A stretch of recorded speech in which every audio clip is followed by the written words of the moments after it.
Robbinsdale School District officials are busy removing offensive graffiti after vandals targeted both Cooper and Armstrong high schools.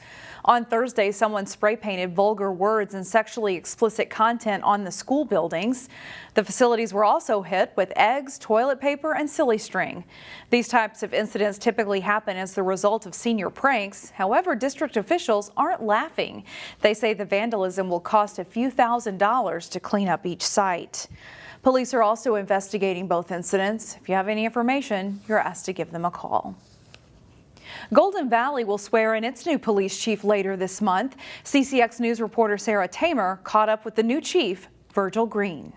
From policing policies to recruitment efforts, I asked Police Chief Virgil Green about his plans for helping build community trust and hiring more officers.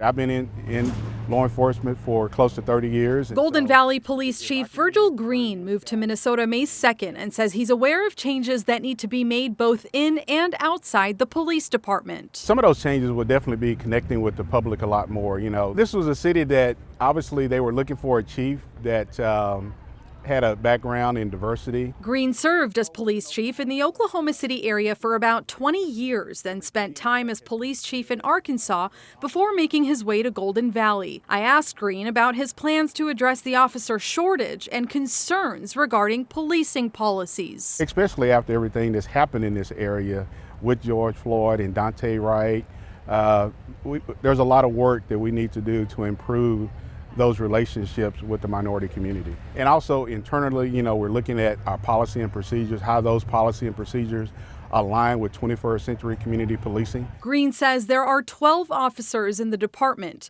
They're looking to hire 10 more. He says the task won't be easy. This isn't a field that a lot of people want to get into. I think probably here in the Minnesota area it's been a little bit different because of everything that has taken place with policing. And so it has been challenging, but there are ways that we can try to recruit individuals to show that this is a city and a department that they would definitely want to come work for.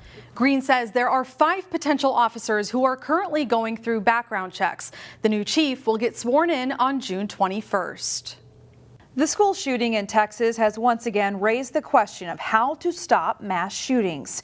It's a politically charged topic that will solicit many different answers. But a team of students from Wayzata High School think they've come up with a solution. As Delane Cleveland reports, their idea has earned them national recognition. The school shooting in Uvalde, Texas, that left 19 children and 2 teachers dead reignited the debate on how to prevent gun violence in schools. It's a polarizing issue with a variety of proposed solutions. Obviously, there are already over 400 million guns out in the U.S., so it's a massive challenge. These students from Wayzata High School's Destination Imagination program have spent the past year taking on that massive challenge. Obviously, there's going to be issues with every proposed idea to school safety. But it's always a great place to start, because if we don't start somewhere, we're never going to get anywhere. One of their ideas would put radio frequency identification in guns. It's the same technology used in key cards. Almost everything you have to unlock something, there's an RFID tag in there. So our idea is to implement RFID tags in guns and have long-range RFID scanners in schools. The thought is that if someone with a gun equipped with an RFID tag tried to enter a school, the scanners would detect that gun and immediately lock down the building before that person can enter. These RFID tags are less than a cent to make and are very easy to implement. Another idea would require insurance for gun owners that includes a mental health test. If someone steals their gun and uses it for malpractice, they're no longer liable for that because their gun is insured. Their ideas earned them first place at this year's Destination Imagination Global Competition in Missouri. Now, the hope is that policymakers can jump on board. We just hope that we're making any type of impact, whether that's through actually passing laws and making direct impact with our plan or inspiring other people to do the same. In Plymouth, Delane Cleveland, CCX News. Construction has started on one of the most significant projects in Robbinsdale's history, the building of a new water tower. The new tower will be located on land south of Highway 100 and Graeser Park. It will hold about 750,000 gallons of water, 6 times more than the current tower, which will remain as a historic landmark. The cost of the new tower is nearly $6 million.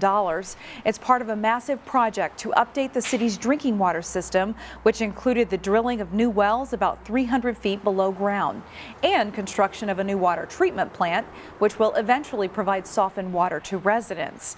The new water treatment plant is on track to supply water by early fall. And speaking of Graeser Park, restoration is now complete on a piece of highway history. Graeser Park was built by the Works Progress Administration during the Great Depression. Its signature feature included a Beehive fireplace, the only one of its kind still standing where it was originally built. The rest stop fell into disrepair, but preservation work began a few years ago, and now that iconic Beehive is fully restored. Chalkfest in Maple Grove starts on June 11th, and this year some of the chalk art will honor Ukrainian artists. One of the past artists is Alex Maxiov, who remains in Ukraine. Due to the war in his country, he cannot be part of this year's festival, so there will be a piece of art and a fundraiser for him. It's something that we still wanted to kind of honor him, and so we're going to be having his square, still there. We're going to do a little tribute piece to him and try and raise some funds to help offset some of the things that are going on with him and his family. Another Ukrainian artist, Tatiana Talanova, will contribute to the art in Alex's honor. Visitors can see the chalk art come to life June 11th and 12th. We'll have more information on ccxmedia.org.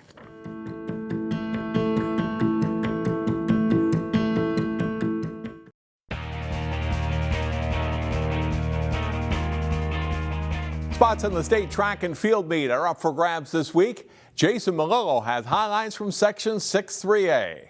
A beautiful day for track and field at Wayzata High School. Boys 4x800 relay, the Trojans team of Ethan Hanold, Alex Foss, Nick Chikoski, and Patrick Dietrich win gold.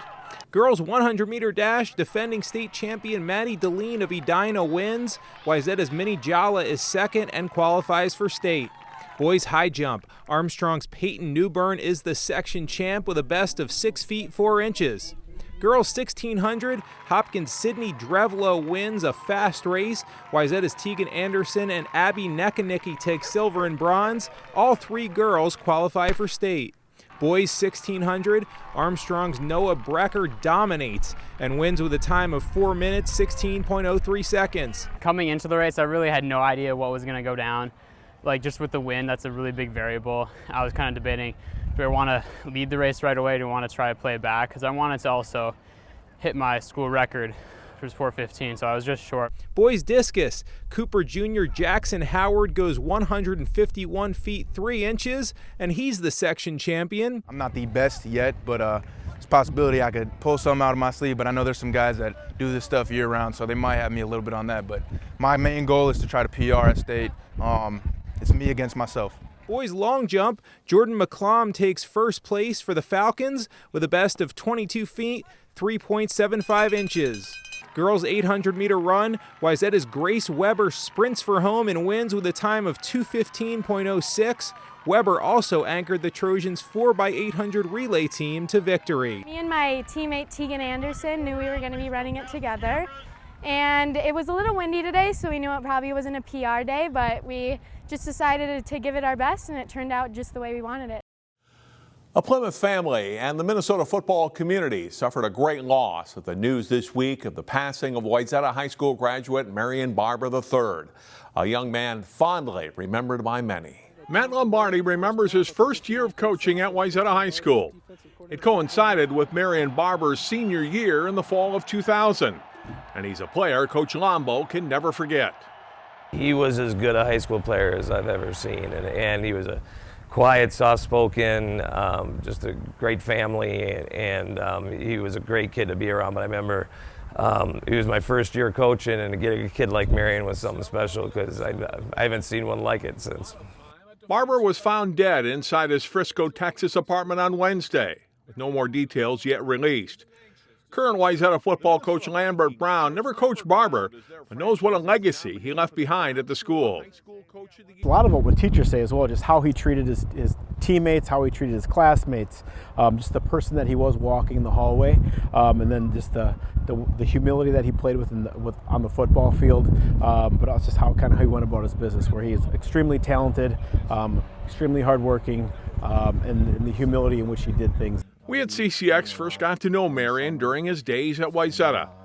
Quiet, but always friendly and polite, Barber on the field was a punishing running back and an all-state player his senior year, and then teamed with Lawrence Maroney to form perhaps the best backfield in the University of Minnesota football history. Still one of the Gophers' all-time leading rushers, Barber then played 7 years in the National Football League, 6 with the Dallas Cowboys. But by many accounts, life after the NFL wasn't always easy for Marion, with former Cowboys teammate Des Bryant lamenting just last year his old friend was, quote, down and out bad. Matt Lombardi and Lambert Brown both hold the Barber family in great regard. Brothers Dom and Thomas and Dad Marion Jr. all played for the Gophers too and settled here in the northwest suburbs. The loss of life of Marion III is tragic for all. As a Wayzata football program, we're with heavy hearts. He'll always be that 18-year-old kid that was humble and soft-spoken, and he made a great impact in the world in his 38 years.